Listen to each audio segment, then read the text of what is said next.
Mais sauf que lorsqu'on a vu l'élection, avant même l'élection, on a vu des tractations, Eto'o était au four et au moulin.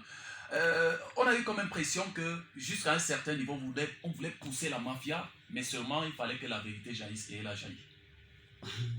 Vous savez, l'histoire de Samuel Eto'o est comme l'histoire d'Olinde, le stade d'Olinde comme vous voyez. Vous savez, il y a peut-être 3 mois quand Eto'o a dit que je serais président de l'Africa Foot, on a vu tout ce qui a eu comme spéculation.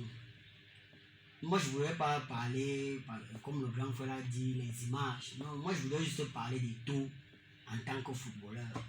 On a dit dans notre pays qu'il fallait un représentant du football à l'Africa Foot. Tous ceux qui sont à l'Africa Foot, jusqu'à preuve de concret, ne sont pas des footballeurs. Tous ceux qui ont occupé ce poste n'étaient pas des footballeurs.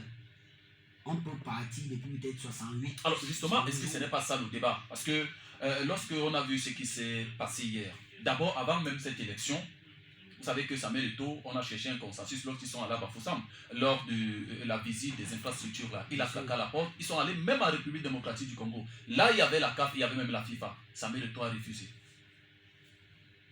Bon, c'est ça qu'on appelle dans la mafia. Vous savez, quand quelqu'un est influent dans votre famille, le simple fait qu'il soit là où il y a dans une réunion familiale, on connaît son apport. Vous voyez, ça crée souvent des frustrations. Mon oncle me disait souvent que le jour que tu auras le BPC, tu seras le sorcier de ta famille.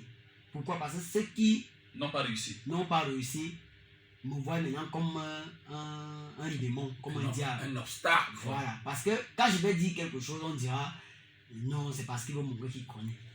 Samuel Eto'o a fait tout ce qu'un bon Camerounais, un bon citoyen doit faire. C'est-à-dire, je suis dans l'ombre, je cherche mes moyens parce que j'ai compris que pour attaquer la justice, il faut quelqu'un d'influent. Et c'est de ça qu'on a même parlé la semaine passée.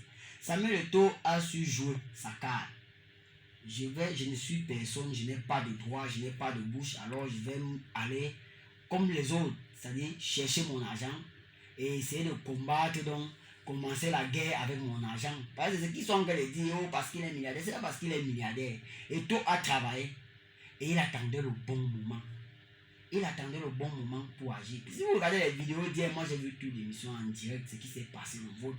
Vous comprenez que le Cameroun, par Eto'o, a été nettoyé aux yeux du monde. On a vu l'élection. Dans tous les pays du monde, on n'a jamais vu ce genre d'élection en direct. Où on comptait bulletin par bulletin. Vote, c'est-à-dire voix par voix. En dehors même de cela.